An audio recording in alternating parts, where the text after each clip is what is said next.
नमस्कार दोस्तों, मेरे चैनल प्राउडी बिहारी आरव पे आप लोग का स्वागत है। दोस्तों, डेमोक्रेसी में क्या होता है?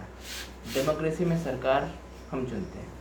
मतलब जो सरकार होती है वो by the people, of the people and for the people होता है। जो अभी सरकार चल रही है, क्या आपको लगता है कि वो डेमोक्रेसी के सारे टर्म्स को फॉलो कर रही है? आप खुद सोच करके देखो। डेमोक्रेसी में सरकार की गलती चल रही है या फिर उस गलतियों को छुपाने का कोशिश ज़्यादा किया जा रहा है? सरकार का मतलब तो जो भी गवर्नमेंट है वो चाहेगी कि उनकी गलतियों को छुपाया जाए, उनके सिर्फ अच्छे कामों को दिखाया जाए, उनसे कोई सवाल न पूछे।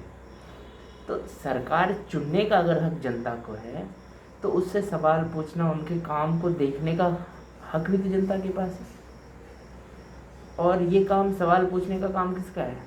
जर्नलिस्ट का है। आज हम लोग हर मेन स्ट्रीम मीडिया को गोदी मीडिया क्यों बुलाते हैं? आप बताओ। क्योंकि उनके पास हिम्मत ही नहीं है सवाल पूछने का सरकार से। कई सारे इश्यूज आप देखते होंगे डे टू डे लाइफ में जो आप फेस कर रहे हो। आपको आश्चर्य लगता होगा कि एक छोटा सा बच्चा भी समझ जाता है उन बातों को, लेकिन गोदी मीडिया के किसी भी नामी एंकर के पास इतनी हिम्मत नहीं है, ठीक है, कि वो अपने सारे सवाल को पूछ सके। आप आए दिन कुछ ना कुछ नई पुरानी चीज़ें देखते होंगे, ठीक है। पहले क्या हम करते थे? पहले भी कई सरकारें आई हैं, आज भी कई जो सरकार काम कर रही है, आप उनके कार्यकाल को भी देख रहे हो। दोनों में आपको कुछ अंतर दिखता है? हर किसी को दिखता होगा, आपको भी दिखता होगा, ठीक है। लेकिन गोदी मीडिया कहाँ पूछती है? आज अगर मेन स्ट्रीम मीडिया की बात करो तो एनडीटीवी को छोड़ करके हमको तो नहीं लगता कि कोई दूसरा मीडिया कोई सवाल पूछने का हिम्मत भी करता है, ठीक है। अभी रिसेंटली यूपी में जो पंचायत इलेक्शंस हुए थे, आपने उसमें क्या देखा? खुलेआम किसी महिला का साड़ी खींचा जा रहा था। एक जगह नहीं, कई जगहों पे खुलेआम लॉ एंड ऑर्डर की धज्जियाँ उड़ाई जाती है। कोई भी नहीं। आपने हाथरस कांड देखा? हाथरस कांड में क्या हुआ था? जब तक कि उस बच्ची का डेड बॉडी एम्स में, जब तक वो बच्ची, उनका डेथ नहीं हुआ, जब तक वो डेड बॉडी ले नहीं जाया गया, जब तक उसकी फैमिली धरने पे नहीं बैठी, तब तक मेन स्ट्रीम मीडिया नहीं दिखाई। मतलब मेन स्ट्रीम मीडिया सिर्फ वही न्यूज़ ढूंढती है जिससे कि कुछ टीआरपी बटोर सके। कंगना की छज्जी टूट जाए तो सीरीज़ पे सीरीज़ कर लेती है, और जो जेन्युइन न्यूज़ है उसको दिखाने से डरती है, जिसमें कि सत्ता पक्ष से सवाल पूछा जाए, ठीक है। अब देखो, पंचायत इलेक्शन में जो साड़ी खींचा गया, खुलेआम रोड पर हो रहा था, उसका वीडियो वायरल हुआ। आपने कुछ किसी के भी कोई, जो स्मृति ईरानी हर दूसरे बात के लिए राहुल गांधी को जिम्मेदार ठहराती है, हर दूसरे बात के लिए राहुल गांधी को कोसती है, उससे सवाल पूछती है, उसने भी नहीं बोला। आपको यकीन नहीं होगा, बीजेपी की 11 यूनियन मिनिस्टर महिला है, ठीक है। यूपी के गवर्नमेंट में 4 मिनिस्टर हैं, 11 एमपी आती है यूपी से, ठीक है। 40 एमएलए है यूपी में। एक भी जो कॉन्स्टिट्यूशनल पोस्ट पर बैठी हुई बीजेपी की नेता थी, उसने एक बार भी कुछ नहीं बोला। और हर बात में जो चिड़िया की तरह चूचू करती थी कंगना रनावत, वो तो गायब भी हो गई। जेड प्लस सिक्योरिटी लेने के बाद शायद उसके मुंह से आवाज़ निकलना बंद हो गया, ठीक है। पीएम केयर फंड हुआ के बारे में बहुत सी चर्चाएं हो रही थी, मीडिया ने पूछा? नहीं पूछा। गुजरात में जो वेंटिलेटर वाला जो केस आया था फर्स्ट वेव के समय, उसको लेकर भी एक बार भी सवाल किसी से नहीं पूछा गया। तबलीगी जमात पर क्या हंगामा मचा था? जब वही कुंभ मेला चल रहा था, क्या उतना ही हंगामा उन लोगों ने मचाया? नहीं मचाया। आज एक खबर आई थी, मैंने ललन टॉप पे पढ़ा था कि पीएम केयर फंड से जो एक वेंटिलेटर आया है वो ख़राब निकला और उस वजह से यूपी में एक बच्ची का डेथ हो गया।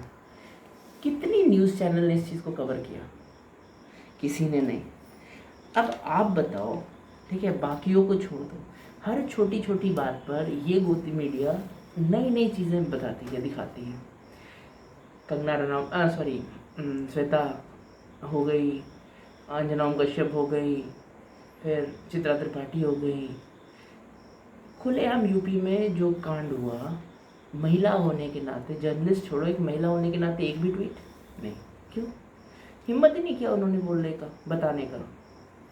ठीक है, अभी कुछ दिन पहले, 2 दिन पहले दानिश सिद्दीकी की डेथ हो गई। अफ़गानिस्तान में वो रिपोर्टिंग कर रहे थे और उस दौरान वो उनकी डेथ हो गई। जब यही रोहित सरदाना का डेथ हुआ था, तब बीजेपी की हर MP, MLA, even prime minister तक ने उसके डेथ को मौन किया था। ठीक है, लेकिन दानिश सिद्दीकी के नाम पर एक बार भी नहीं, क्योंकि वो दानिश सिद्दीकी थे, वो सच दिखाते थे, वो सरकार के साथ नहीं खड़े होते थे। अभी आज तक में का एक जर्नलिस्ट था श्याम मीरा सिंह, उसको आज टर्मिनेट कर दिया गया क्योंकि उसने प्राइम मिनिस्टर के अगेंस्ट कोई ट्वीट किया। ठीक है, अभी कुछ दिन पहले कुमकुम बिनवल ने ABP छोड़ा, वो भी न्यूज़ चैनल की जो मेन स्ट्रीम मीडिया है उसकी सच्चाई उसने भी बता दी। अभी जो चीज़ें दिख रही हैं, अब तो ऐसा लगता है मेन स्ट्रीम मीडिया से किसी को कोई उम्मीद नहीं है। अगर हर कोई जो भी चाहता है कि जेन्युइन न्यूज़ सुने, जो सच्चाई सुनना चाहता है, वो यूट्यूब पर स्मृति सुकन्या, साक्षी जोशी, फे डिसूजा और उसके बाद बाकी जो लेडी जर्नलिस्ट हैं या कोई भी जो जेन्युइन जर्नलिज्म कर रहे हैं, उन लोग को सुनते हैं।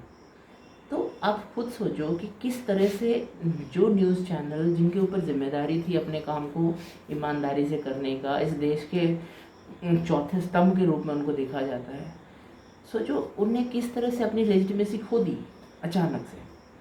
आज कोई उनके दिखाए न्यूज़ चैनल्स को, जिस तरह से डिबेट्स होता है, जिस तरह से वो लोग न्यूज़ को दिखाते हैं, लोग एंटरटेनमेंट से ज़्यादा कुछ नहीं समझते उसको, कोई उसको लेकर के सीरियस नहीं है। तो कहीं ना कहीं जर्नलिज्म को हरास भी किया गया और जर्नलिज्म ने अपनी क्रेडिबिलिटी खो दी। तो आप खुद सोचो कि जिस देश को हम डेमोक्रेटिक कहते हैं, यहाँ हर चीज़ की आज़ादी थी, सडनली ऐसा क्या हो गया कि हर कुछ का आज़ादी ख़त्म हो गया। इसके बाद भी हम लोग अगर ज़मीर अपना नहीं जगाते, अपने आप को नहीं सुनते, अपने बातों को नहीं समझा पाते किसी को, तो हम लोगों को शर्म आनी चाहिए। और ये मेरा पहला वीडियो है, तो आप लोग से निवेदन है जितना ज़्यादा हो सके लाइक, शेयर, सब्सक्राइब कीजिए। मैं भी नया हूँ, मैं कोशिश कर रहा हूँ कि आगे की वीडियो और भी अच्छे तरीके से और भी ज़्यादा इंटरेस्टिंग तरीके से मैं आपके सामने रखूँ।